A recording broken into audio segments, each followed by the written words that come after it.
Bon, il n'est pas encore 15, mais je vous propose quand même de commencer parce que le contenu va être un peu riche. Alors d'abord, je tiens à me présenter. Je suis Christine Mercier, société EFIConnect. Je suis la directrice marketing et conseil de cette société spécialisée dans les solutions marketing relationnelles et pratiques collaboratives.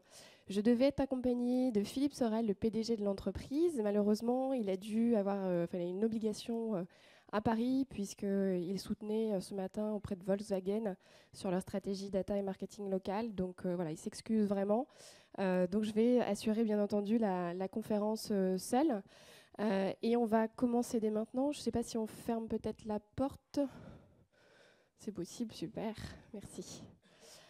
Alors, on va discuter ensemble de Data Management Platform. À la fois, ce que je souhaite vous apporter aujourd'hui lors de cet atelier, c'est une meilleure compréhension de ce que sont les Data Management Platform Marketing, puisque vous allez voir qu'il existe plusieurs sortes de DMP. Donc à partir de maintenant, je vais utiliser le mot DMP pour Data Management Platform. Et l'idée, vu que c'est un peu un buzzword ces derniers temps, c'est de vous donner des clés pour bien comprendre si vous en avez besoin dans votre stratégie ou pas, quel est son intérêt, pourquoi c'est un buzzword et ce que vous pouvez en faire. Alors, DMP, est-ce un mirage ou un miracle pour améliorer votre relation client ? La donnée aujourd'hui, c'est vraiment un enjeu majeur et chacun des mots, aussi communs soient-ils dans ce titre, sont pesés. C'est un enjeu majeur de la relation client. Pourquoi ? Parce que si vous n'utilisez pas bien la donnée relative à vos clients, vous allez mal vous adresser à eux.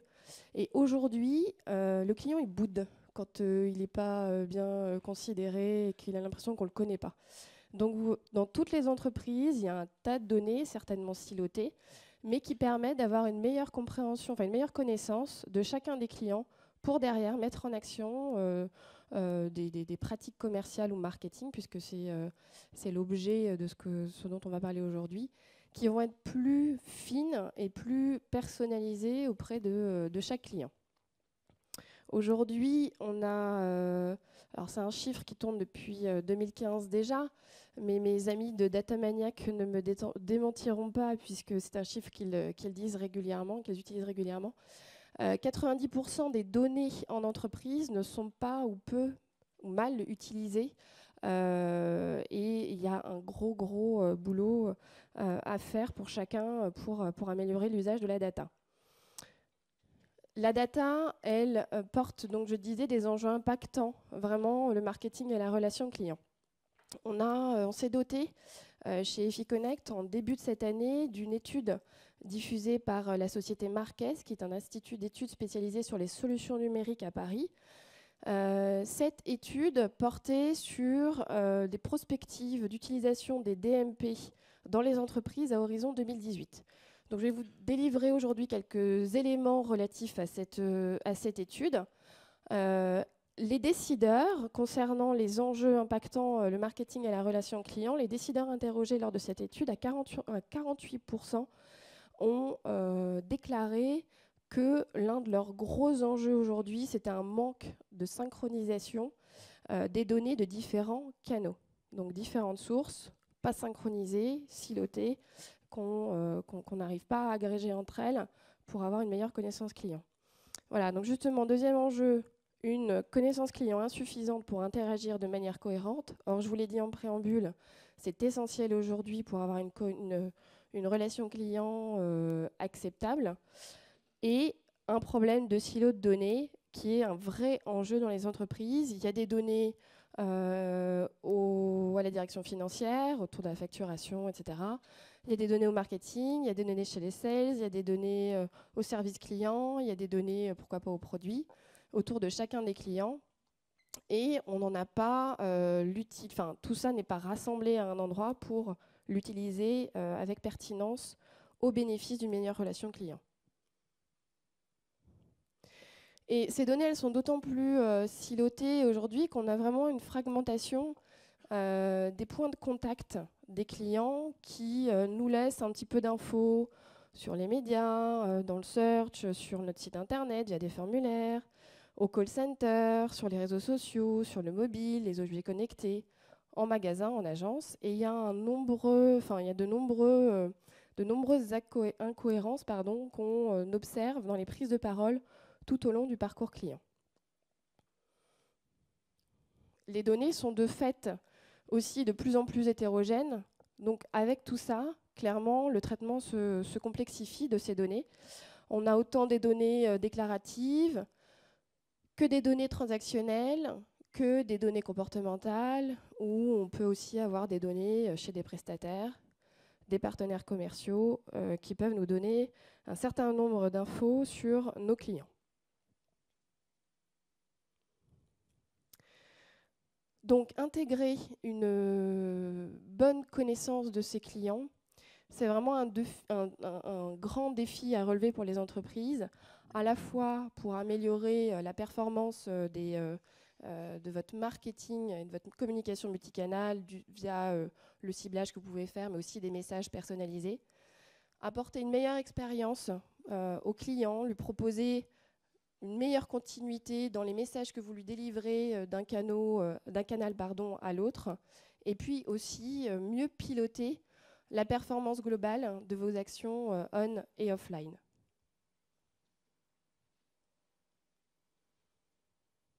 Je reprends mon souffle de temps en temps parce que vous devez entendre que je suis un peu gênée.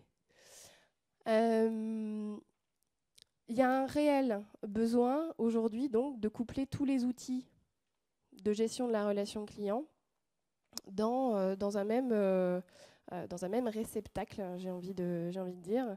Encore une fois, si je cite l'étude de Marques, pour 44% des décideurs français interrogés, il est essentiel de pouvoir coupler intelligemment un maximum de ces données entre elles pour pouvoir structurer des segmentations et des scénarios beaucoup plus fins de communication, mener des actions mieux contextualisées, mieux personnalisées, et de fait, maximiser son potentiel de captation de clients, maximiser son reach et évidemment sa conversion. Alors la question, voilà, une fois le constat posé, c'est est-ce que c'est possible de coupler toutes ces données? Évidemment, sinon vous ne seriez pas là, et c'est le sujet du jour. Oui, via une DMP marketing. Au départ, c'était des solutions qui étaient essentiellement développées par des pure players médias pour améliorer la diffusion des bannières sur des sites et les adapter leur contenu en fonction de la navigation des visiteurs sur votre site. Aujourd'hui, ces DMP sont développés par des acteurs plus marketing, qui ont un ADN plus CRM, on va dire, pour optimiser l'ensemble des actions marketing et de la relation client. Je vais vous expliquer un peu comment.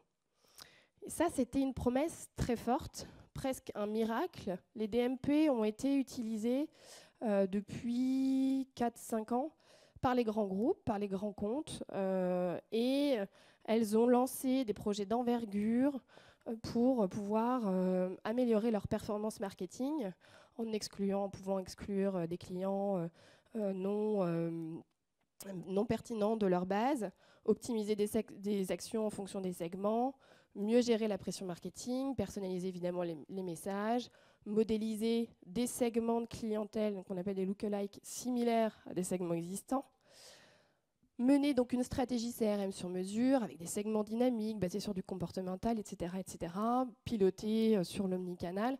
Bref, la DMP peut faire énormément de choses. Bien sûr, elle peut faire énormément de choses, mais on a encore peu de retours d'expérience puisque 55% des DMP installés en France ont moins de 2 ans. Donc, ça veut dire, et de mémoire, il y a à peu près 200 entreprises françaises aujourd'hui à peine qui se sont dotées de DMP. Donc, ça vous donne le volume de DMP aujourd'hui installé en France et le recul qui est assez petit qu'on peut avoir sur le ROI de ces solutions. Mais je parle bien des solutions d'il y a 4-5 ans. Donc, La promesse, c'était un ROI très optimisé, mais finalement, on se rend compte que le ticket d'entrée, au départ, c'était un fort investissement financier avec un coût très élevé des premières DMP sur le marché. Et en termes de temps, quand on parle de grands comptes, de grandes entreprises, l'objectif est un peu d'avoir tout de suite, la Rolls-Royce, et en même temps, ça fait mettre en place des projets longs. Qui dit projet long, dit coût supplémentaire, dit retour sur investissement encore plus compliqué à trouver, voire des projets surdimensionnés. Donc, sur le long terme, un ROI par rapport à ces premières expériences qui restent à attendre, des frustrations opérationnelles et au niveau des directions de ces entreprises, et par rapport aux besoins de départ qui étaient surdimensionnés, avec de multiples sources souhaitées dans ces DMP, à être agrégées dans ces DMP, multiples sources de données, au final, il était agrégé moins de données que ce qui était prévu. Mais ça, c'était avant. On aime bien les clichés pub. Elle sait se rendre indispensable aujourd'hui. L'étude Marquès, en fait, a démontré que pour 17% des décideurs interrogés, des projets DMP étaient peut-être en préparation chez certaines entreprises, alors que sur 2018, 18% des entreprises affirment qu'elles auront mis un projet DMP en place et 25%, toujours en 2018, se disent que peut-être elles mettront un projet DMP en place. Alors pourquoi ?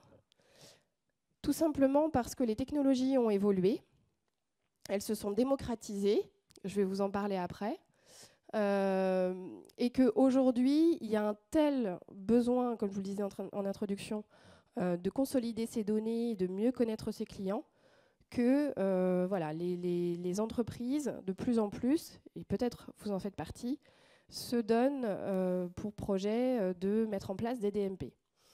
Les raisons de leur choix de mettre en place ces DMP, c'est d'abord de pouvoir consolider à un même endroit des données multisources concernant leurs clients, d'optimiser dans un deuxième temps leurs actions, gestion des affaires commerciales, des contacts, des leads, etc.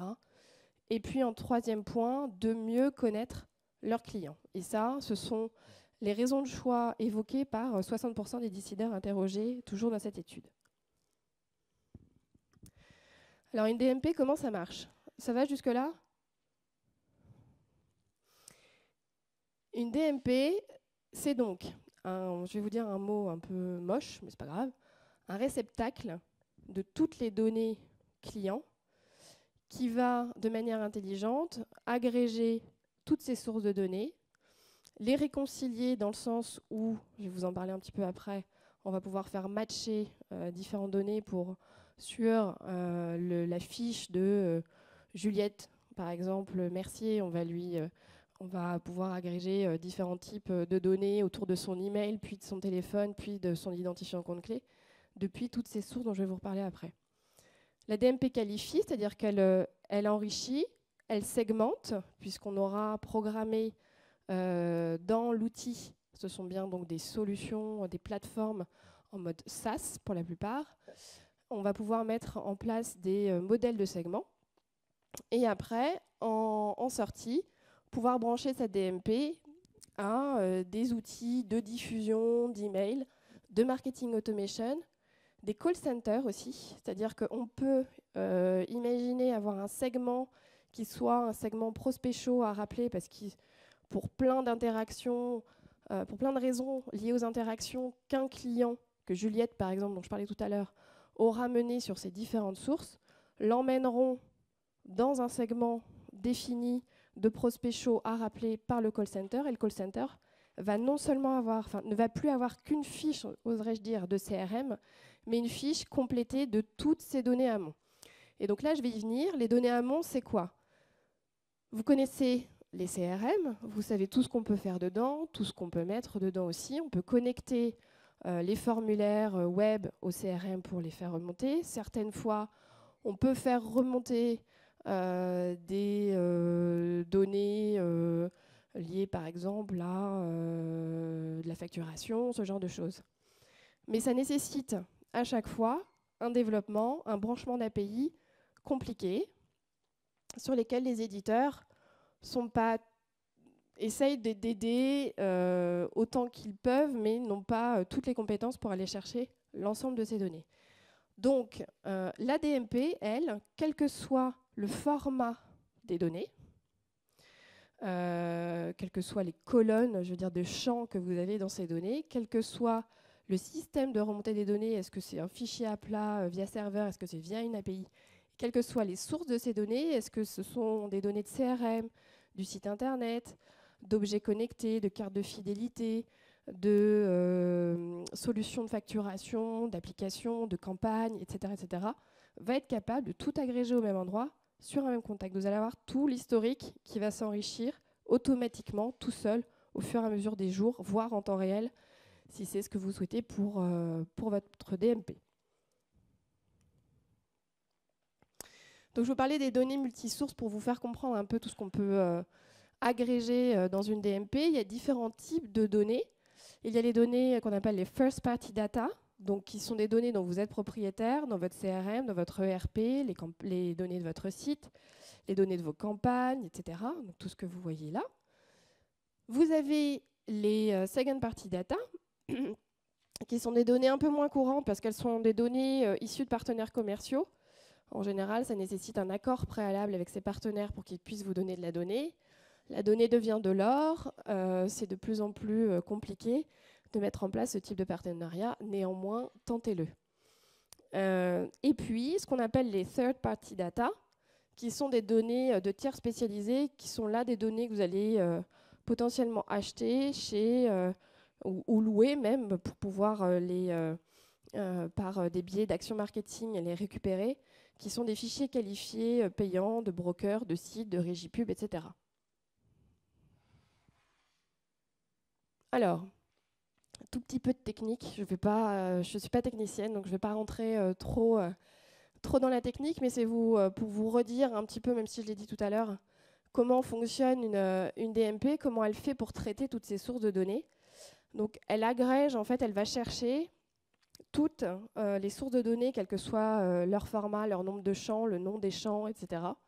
Elle va donc les happer et grâce à des clés d'identification qui seront une fois l'email sur une source, puis sur une autre source le téléphone, puis l'email et le téléphone sur une autre source, etc. Elle va pouvoir dynamiquement enrichir la fiche de Juliette pour avoir plus d'informations sur Juliette, pour reprendre cet exemple-là.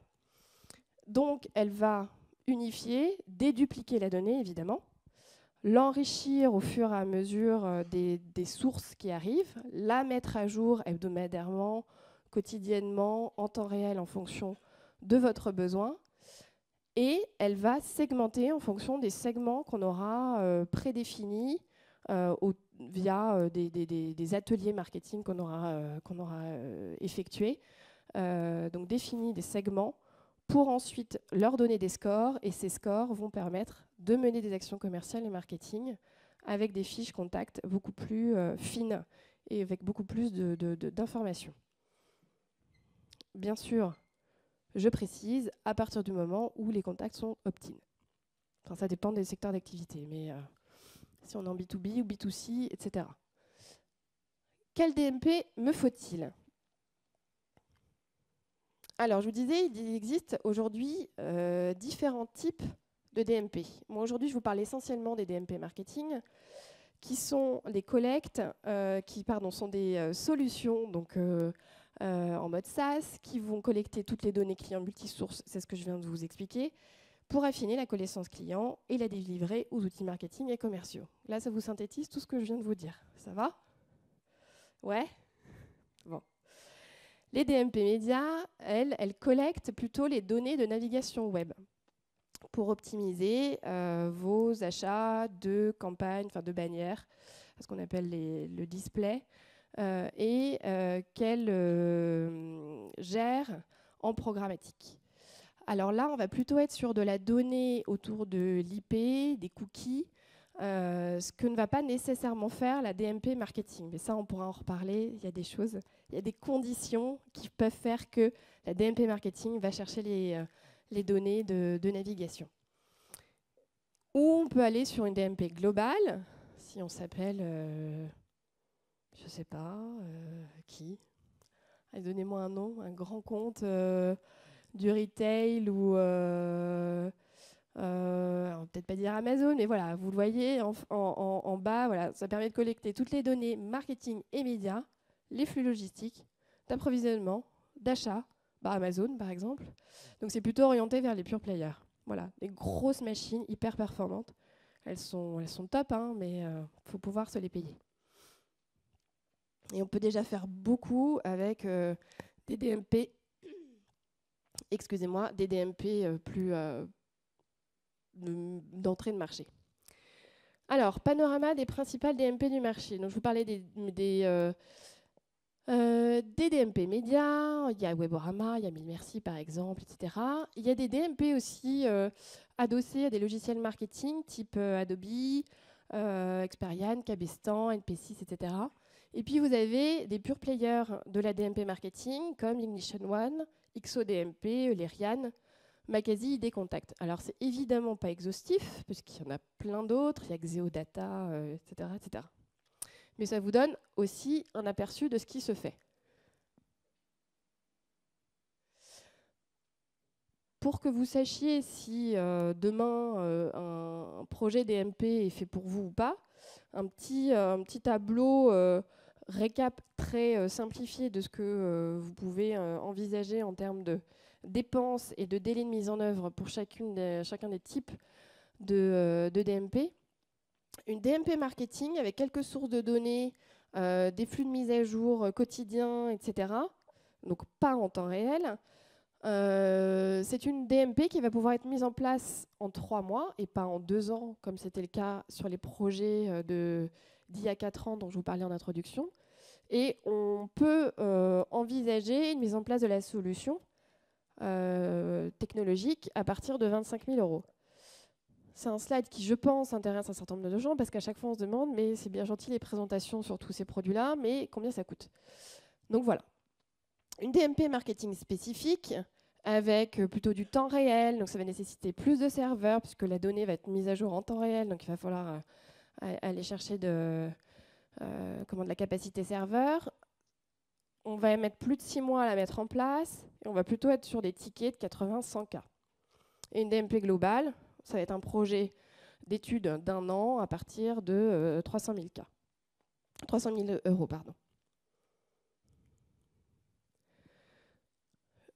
Le choix le plus optimisé, à notre sens, pour la stratégie client des entreprises B2C comme B2B, c'est déjà de commencer par une DMP marketing indépendante. Pourquoi on précise indépendante? Parce que ça permet de se connecter à tous vos outils métiers. Okay, vous avez aujourd'hui, notamment dans celles que j'ai citées avant, des DMP marketing, je pense à ID Contact ou Macasy, etc., qui vous proposent directement d'intégrer les solutions de diffusion d'email, marketing automation, etc. Mais si vous avez l'habitude de travailler avec votre outil, qu'il vous va très bien, que vous n'avez surtout pas envie d'en changer parce que vous venez d'en changer il y a 1 an, mais que quand même vous voulez améliorer la performance de ces campagnes, c'est pour ça qu'on suggère, nous, plutôt d'aller vers une DMP marketing indépendante qui se pluguera à votre CRM, à votre outil de marketing automation ou peu importe votre environnement technologique de façon plus flexible. Donc cette DMP marketing indépendante, elle va permettre d'optimiser votre relation client vers tous les canaux grâce aux interconnexions qu'elle va avoir, à l'inverse d'une DMP média qui est plutôt mono-connexion, on va dire. Elle permet de garder ses outils métiers en place, c'est ce que je vous disais tout à l'heure, par rapport à l'inverse, à une suite logicielle marketing. Elle permet de lancer un projet dimensionné aux principaux besoins de l'entreprise et elle est évolutive, au contraire d'une DMP globale. Et ce type de DMP s'adresse aujourd'hui aux besoins de 90% des entreprises. Elle est plutôt à la portée de toutes, B2C comme B2B. Je m'arrête, je reviens juste 2 secondes J'ai un trou, je ne sais plus si je le dis plus loin dans la présentation, mais je dis B2C comme B2B parce qu'aujourd'hui, dans le B2B, s'il y a des gens qui sont en B2B, et je suis sûre que si dans la salle, qui sont dans un contexte B2B, on a tous besoin de personnaliser notre relation client, même avec nos acheteurs B2B. Ils reçoivent en B2B énormément de mails, de SMS, de sollicitations, d'appels, etc. Donc il y a vraiment besoin pour le client final d'être reconnu ou le prospect d'être reconnu. Donc une DMP qui va permettre de mieux connaître ce client final, donc de lui adresser des messages plus fins, va vraiment améliorer la performance de vos campagnes. Et puis surtout, ce type de solution, on peut envisager de la mettre en place sur une base de données autour de 5000 contacts. On n'est pas en train de parler de bases de données avec des dizaines de milliers, des centaines de milliers, des millions de contacts dedans. Donc quand je dis vraiment que c'est à la portée de tous, c'est à la portée de tous. Sous réserve du ticket d'entrée quand même que je vous ai donné tout à l'heure de 25 cas approximativement. Alors, qu'est-ce qu'on peut en attendre? Est-ce qu'on fait des miracles ou est-ce que c'est un mirage comme on a eu l'impression que ça l'était pour les grandes entreprises? Non, c'est pas un mirage, c'est pas un miracle non plus. Ça va pas remplacer, c'est pas une méga machine data. C'est votre data client et c'est déjà beaucoup. Et ça va vous aider à personnaliser votre relation client à chaque étape du parcours, que ce soit en communication pour personnaliser tous vos supports de marque, pour acquérir de nouveaux prospects, de nouveaux clients, pour les nurturer, ces prospects, quand vous en avez. Donc les nurturer, ça veut dire nourrir la relation avec eux pour les faire maturer dans votre cycle de vente et les amener à vos commerciaux avec un niveau de maturité suffisant. Les transformer avec une meilleure connaissance. Parce que, pardon, quand vos vendeurs les appellent ses prospects ou ses clients avec un niveau d'information beaucoup plus fin qu'une fiche CRM qu'ils ont compilée, eux, au fil du temps, ou deux formulaires web, quand ils ont en plus les données de facturation, parce que ça, vous ne l'avez pas toujours dans le CRM, quand vous avez en plus les données qu'ils ont pu laisser lors d'enquêtes sur lesquelles ils ont autorisé, des enquêtes non confidentielles, etc., bah, évidemment, le contact se fait beaucoup mieux. Ça va aider à la fidélisation. Évidemment, vous allez envoyer des messages personnalisés à vos clients pour mieux les fidéliser. Et ça va aider aussi votre service client, le support, qui est en contact avec ses clients pour pouvoir mieux les accompagner. Donc je vous disais mirage ou miracle. En fait, c'est une question de dimensionnement. Ça a été un effet de mode qui n'a pas toujours été en lien avec des réels besoins business qui sont vraiment concrets, comme on se le dit depuis tout à l'heure, puisque la relation client, l'amélioration de la relation client est un vrai enjeu business. Il faut partir vraiment des usages finaux de ce qu'on va faire de cette donnée.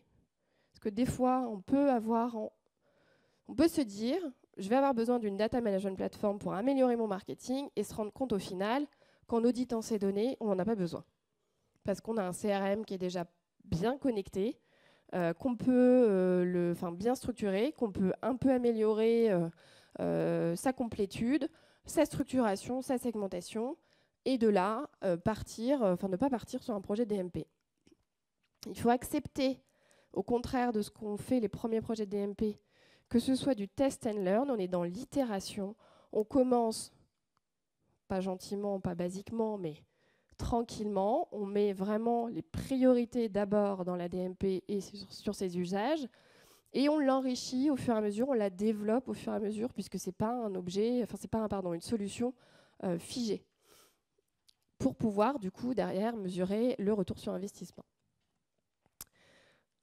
C'est une question aussi, le succès de ces DMP ou pas, c'est une question d'organisation.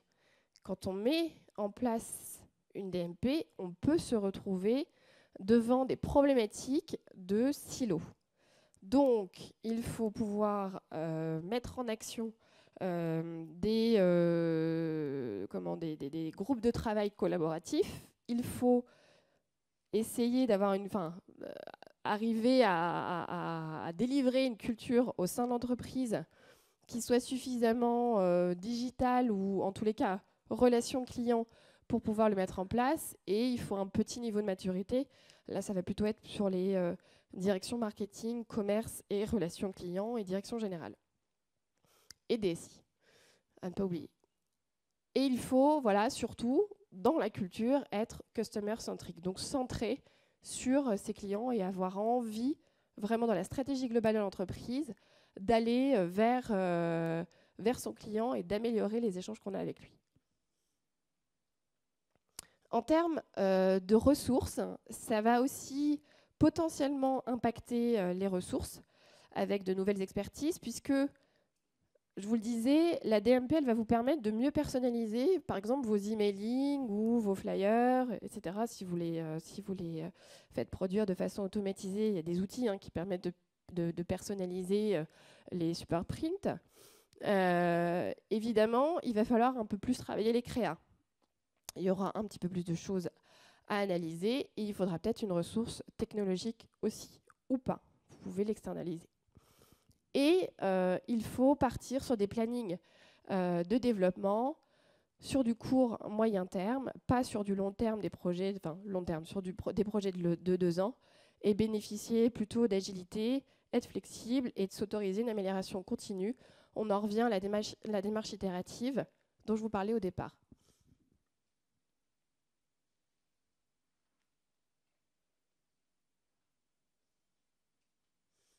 Alors, concernant les étapes de mise en œuvre, il faut bien définir ses objectifs et ses priorités marketing à court et moyen terme. Je vous le disais tout à l'heure, à cette étape-là, on peut se rendre compte que finalement, mettre en place une DMP, ce n'est pas nécessairement une panacée et qu'on a bien d'autres choses à faire, en tous les cas, dans les 18 mois, 2 ans qui viennent, avant de mettre en place une DMP. Il faut bien identifier les sources de données prioritaires. Je vous parle bien, comme tout à l'heure, de priorité, qui viendront nourrir la DMP. Est-ce que c'est mon CRM, mon site web? Est-ce que ce sont mes programmes de fidélité? Est-ce que c'est de la donnée tierce? Est-ce que c'est de la donnée offline, par exemple, des réponses à des questionnaires d'enquête qu'on aura remis en version numérique, pourquoi pas dans un fichier à plat Excel, bref. C'est quoi mes sources? Ensuite, il faut intégrer la DMP à son système d'information. Donc en connectant la plateforme, en amont aux différentes sources de données et en aval aux solutions qui vont l'utiliser. Bien faire attention à respecter les politiques de protection de données et de vie privée. Choisir les cas d'usage qui seront explorés à court, moyen et long terme, ainsi que le niveau de segmentation de la data et de finesse des scénarios, pourquoi pas marketing ou commerciaux, qu'on voudra utiliser derrière. Et faire l'étape incontournable du rétroplanning. Et puis constituer une équipe projet qui sera dédiée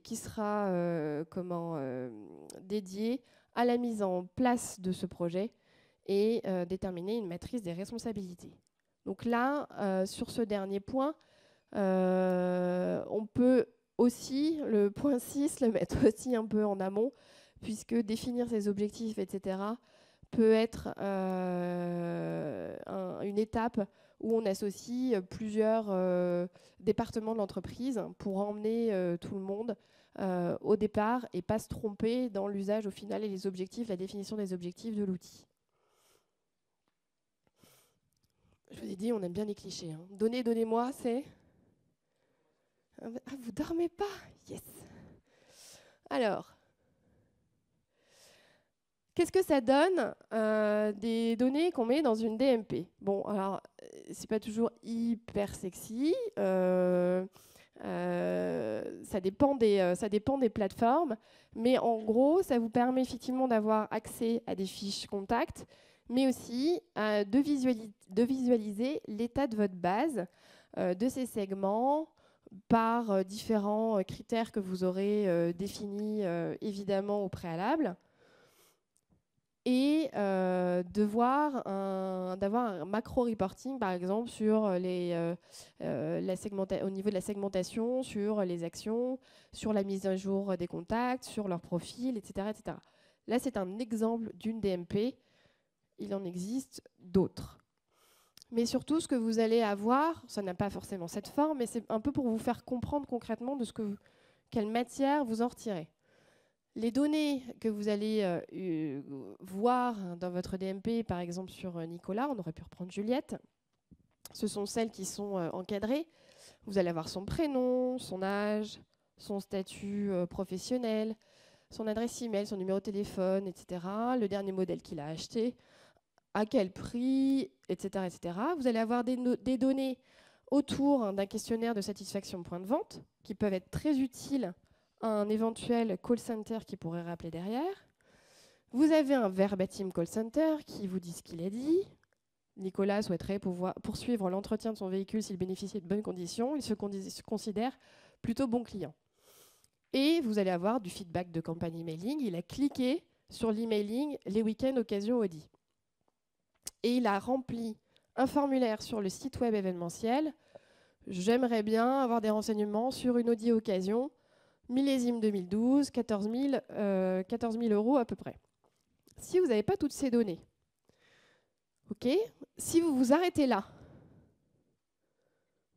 et que vous n'avez pas agrégé dans la fiche toutes les autres données, vous allez vous dire, Nicolas, il veut poursuivre l'entretien de son véhicule s'il bénéficie de bonnes conditions. Vous allez l'appeler là, puis vous allez l'appeler là, avec deux messages différents.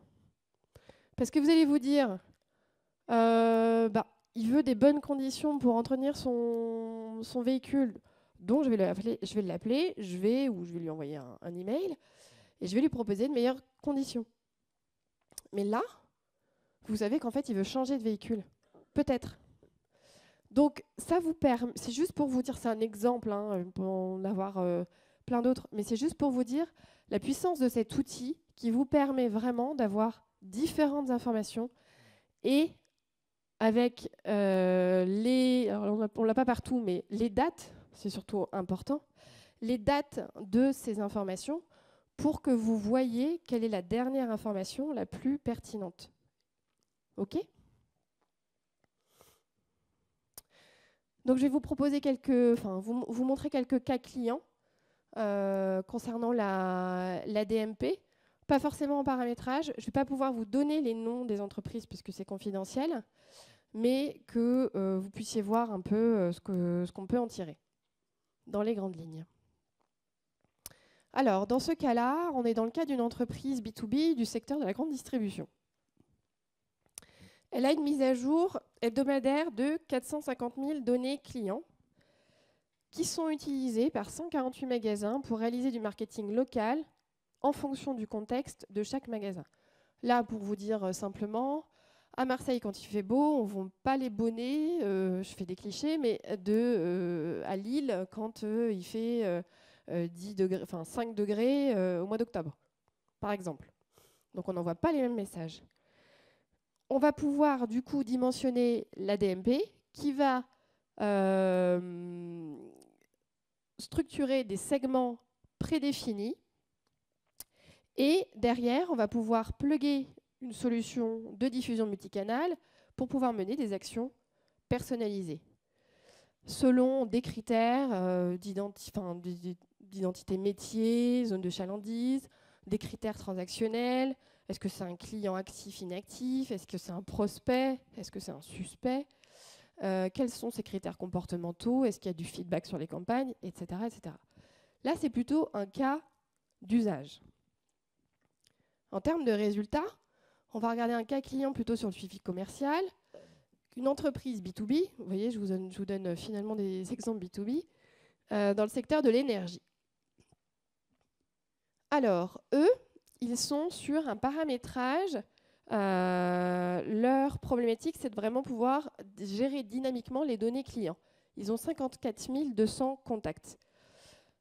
Ils veulent mettre en place, ils ont voulu mettre en place et ils ont mis en place une stratégie de génération de leads autour du nurturing, avec la diffusion automatisée d'emailing avec personnalisation. Et là, c'est là que la DMP permet de bien personnaliser, je précise, au-delà d'un CRM, le contenu des emailing en fonction du comportement.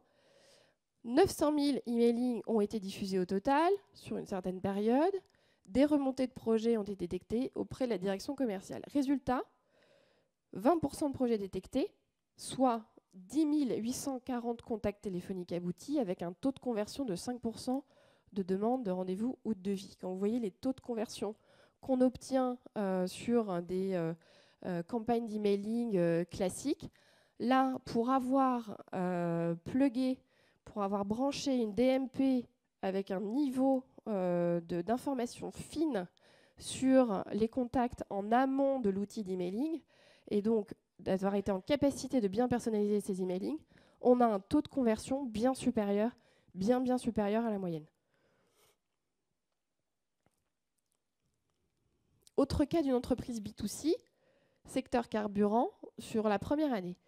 Ils ont mis en place une DMP connectée à une plateforme marketing réseau. C'est un outil marketing dédié au réseau de franchise notamment. Ils ont mis à disposition donc, des bases enrichies de la DMP à 566 garages et points de vente. Ce qui était sur une base de 150 000 je suis navrée, 154 000 clients. J'épargne les 53. Donc 154 000 clients ont reçu une offre personnalisée via SMS et via emailing. Là, grâce encore une fois à la personnalisation, à la finesse de la personnalisation, au ciblage d'abord, et à la finesse de la personnalisation possible dans les messages qui ont été routés auprès de ces cibles, on a un taux d'ouverture moyen de 28% et jusqu'à 64%. Ce ne sont pas vraiment les taux qu'on peut trouver dans le B2C. Et à moins d'avoir fait un énorme travail et un potentiel business généré de 10 millions d'euros. Voilà. Pour terminer cette présentation, ce qui nous laisse un bon quart d'heure d'échange, je voulais juste partager avec vous une conclusion et quelques infos si vous avez besoin de convaincre en interne ou pas de mettre en place une DMP. En fait, ce qu'il faut retenir, c'est que la DMP va vous permettre de pratiquer un marketing intelligent, non intrusif, un marketing beaucoup plus personnalisé, beaucoup plus fin, beaucoup plus ciblé. Vous allez pouvoir construire du coup une relation beaucoup plus, je me répète, mais personnalisée et donc durable avec vos cibles. Vous allez pouvoir proposer des offres en phase avec les attentes de vos cibles dans leur parcours client. Vous allez mieux gérer vos dépenses marketing. Vous allez améliorer le taux de transformation de vos campagnes. Vous allez maîtriser, enrichir et exploiter vos données. Et surtout, et ce n'est pas Samuel dans la salle des datamaniacs qui me contredira, vous allez pouvoir capitaliser sur ce qui fera demain la valeur de votre entreprise, ces données.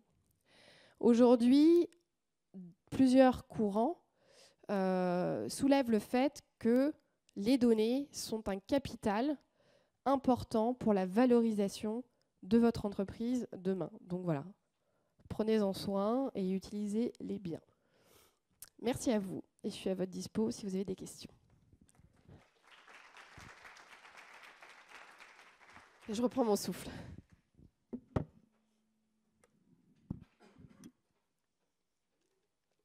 Je ne sais pas s'il y a un deuxième micro pour la salle. Non. Bon, elle n'est pas très grande, alors je vous laisse me lancer vos questions si vous en avez. Sinon, on peut échanger un peu après. Je vous ai complètement perdu ou c'était super clair ou je vous ai achevé ou... Allez, la première question est la plus difficile. Non? Comment? C'était clair? Bah merci, tant mieux. Ouais, bon bah super. Est-ce que certains ont... Pourquoi vous êtes là? en fait? Tiens, question, c'est moi qui vous pose une question. Pourquoi c'est un sujet qui vous intéresse aujourd'hui? Madame? Je suis pas sympa, hein. Vous vouliez comprendre comment ça fonctionne, ouais?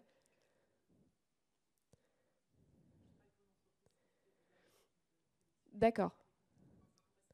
D'accord, ok. Donc comment on peut être complémentaire sur les activités, ouais. Je suis pas allée trop dans le détail, mais en termes de modules, à la sortie de la DMP, il n'y a pas que les solutions d'emailing et de marketing automation ou les centres d'appel, hein, qui peuvent avoir accès et utiliser la donnée des emailing. On peut imaginer d'autres choses, mais voilà, ça dépend des cas clients. Et vous, madame?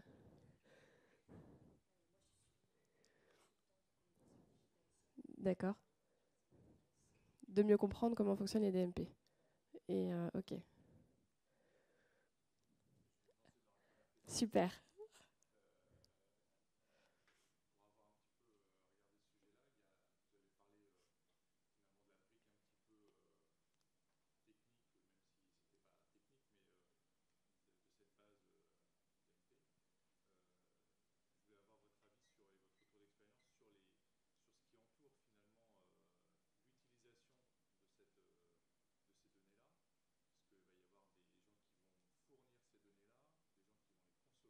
Ouais.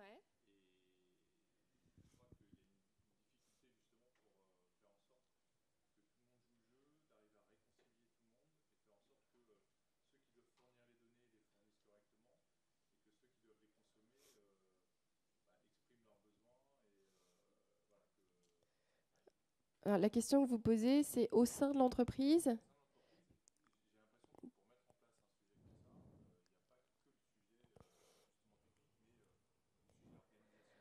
Alors, tout à fait. En fait, ça dépend encore une fois ce qu'on appelle le dimensionnement, mais je pense que c'est un mot assez parlant, du dimensionnement que vous faites de la DMP. Plus vous allez avoir de directions impliquées dans la mise en œuvre de cette DMP, plus vous allez devoir emmener, enfin devoir, hein, c'est pas vous allez, oui, emmener avec vous différentes typologies de métiers et différentes personnes à convaincre sur des domaines différents de l'utilisation de cette DMP. Typiquement, le marketing ne va pas être sensible aux mêmes arguments que la DSI. Après, donc plus vous allez avoir de métiers différents et non convergents dans l'état d'esprit de l'entreprise pour la consolidation des données à un même endroit, plus oui, potentiellement, ça peut être compliqué. Mais en même temps, enfin, aujourd'hui, je ne sais pas si certains d'entre vous ont participé l'année dernière au Digital Change. C'est un passage obligatoire aujourd'hui de se poser sur des sujets de transition numérique qui passent notamment par la gestion de la donnée. Et c'est aussi pour ça que vous êtes tous là, que la donnée est importante. Donc, c'est un mal nécessaire, j'ai envie de dire, que tout le monde se mette autour de la table et trouve et se mette d'accord sur la gestion de ce genre de projet. Vous m'avez dit autre chose, ça va me revenir. Ou c'était complexe de mettre plusieurs métiers autour de la table. Euh, et comment on fait? Alors, oui, on en a eu un l'année dernière, un groupe de grande distribution B2B. Euh,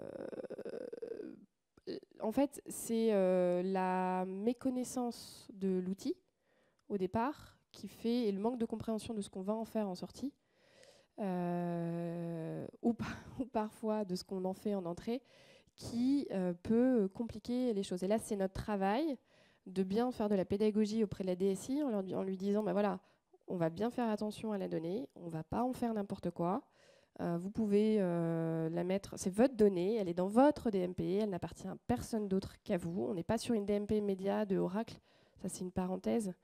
Quand vous utilisez un Oracle, etc., les données, elles sont aussi utilisées par eux. Enfin, tout n'est pas toujours très clair dans les conditions d'utilisation. Là, c'est une solution dont vous êtes propriétaire en termes de données.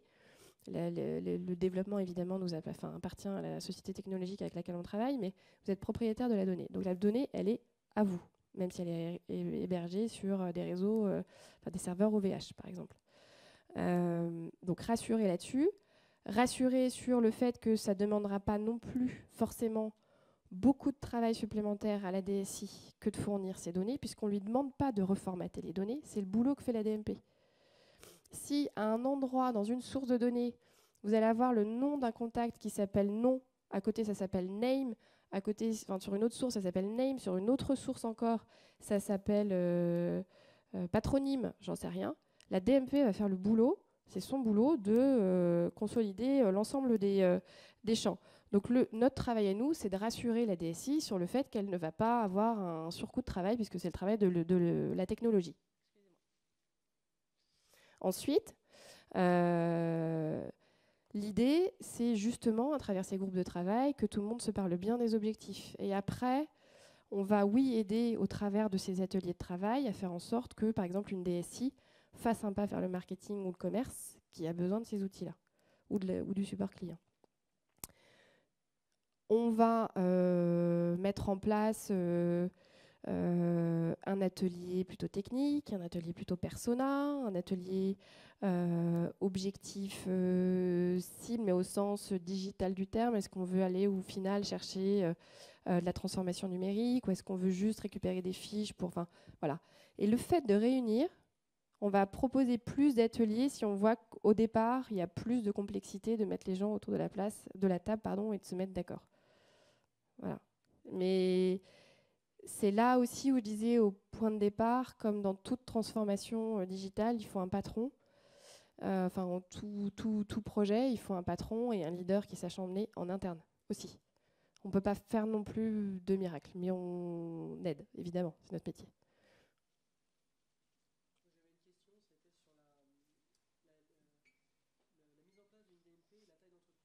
Oui.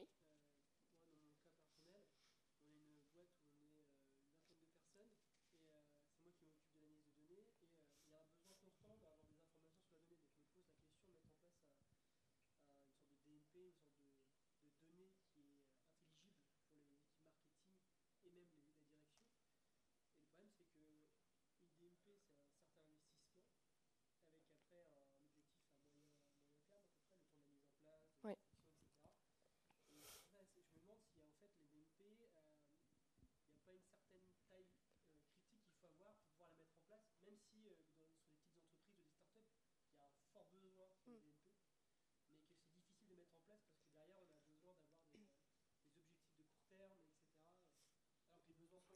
Oui, alors en fait, ça, je vais essayer de vous donner des éléments de réponse. Maintenant, je n'ai pas de réponse toute faite. Ça va dépendre de votre volume de chiffre d'affaires, du volume de contacts que vous avez en base, pour pouvoir déterminer un retour sur investissement, entre guillemets, grosse masse, en amont. C'est-à-dire, si vous vendez, je vous dis n'importe quoi, vous êtes Philips, c'est que vous vendez 3 scanners médicaux par an qui coûtent, je n'ai aucune idée, je suis désolée s'il y a des gens dans le secteur, dans la salle, mais qui coûtent 1 million de pièces chacun, et que vous avez 3000 contacts dans votre base en B2B dans le secteur hospitalier, je pense qu'à un moment donné où ça vaut le coup de bien connaître ce que font ces gens-là, quelles sont leurs interactions autour de vous, pour bien leur adresser les bons messages, bien les connaître et les appeler. C'est peut-être pas le meilleur exemple, mais c'est celui qui me vient. Si vous êtes en B2C, vous avez des produits qui ont un plus faible taux de marge, par exemple, mais que vous avez beaucoup de contacts et que par conséquent, ça vous demande énormément d'énergie marketing de mettre en place un marketing personnalisé à ses fins, etc., et d'entretenir une information mise à jour régulièrement et d'entretenir cette relation. Enfin, tout dépend du contexte global de l'entreprise. Et à chaque fois qu'une entreprise vient nous voir avec un besoin d'utilisation de sa donnée et d'amélioration de son marketing relationnel, on prend le tout. Et il y a des fois où on dit non, votre CRM, on va vous aider à travailler dessus. Vous pouvez faire plein de choses avec déjà et revenez nous voir dans 2 ans. Enfin, on reviendra. De toute façon, on travaille toujours sur du long terme, mais on retravaillera, on se reposera la question dans 2 ans, par exemple. Donc ça dépend vraiment de votre secteur d'activité, votre plan de développement. Si vous êtes sur une start-up, effectivement, je ne peux pas vous donner une réponse toute faite. Mais j'espère que ça vous donne quand même des éléments. Oui.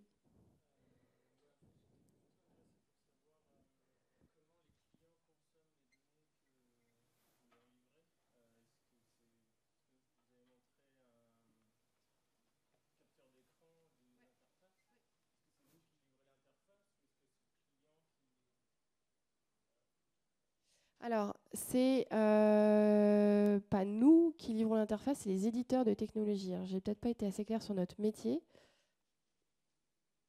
mais on est bien une entreprise de conseil. C'est-à-dire que aujourd'hui, on propose des plateformes qu'on a pour certaines privilégiées et qu'on recommande prioritairement à nos clients, hormis une plateforme multicanal qui nous est propre. Les DMP, les solutions de marketing automation avec lesquelles on travaille, ne sont pas nos solutions. Donc, les interfaces, elles dépendent des solutions qu'on recommande en fonction, et elles sont recommandées en fonction du contexte de l'entreprise. On peut être amené à proposer des petites DMP, je pense à Xeodata, qui est spécialisée sur les TPE-PME, comme XODMP pour les PME, les ETI, ou Macasy sur des acteurs plutôt du retail, B2C ou des pure players. Voilà, donc les interfaces, elles sont chez les éditeurs et elles ne dépendent pas de nous.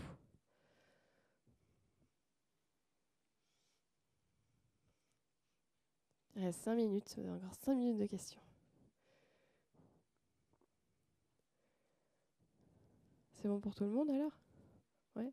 Bon, bah, à votre disposition, en tous les cas, merci d'être venus aussi nombreux. J'espère vraiment que ça a été enrichissant pour vous, quel que soit votre niveau de connaissance des DMP et de la data marketing. Et puis, à bientôt et bonne data à vous. Au revoir.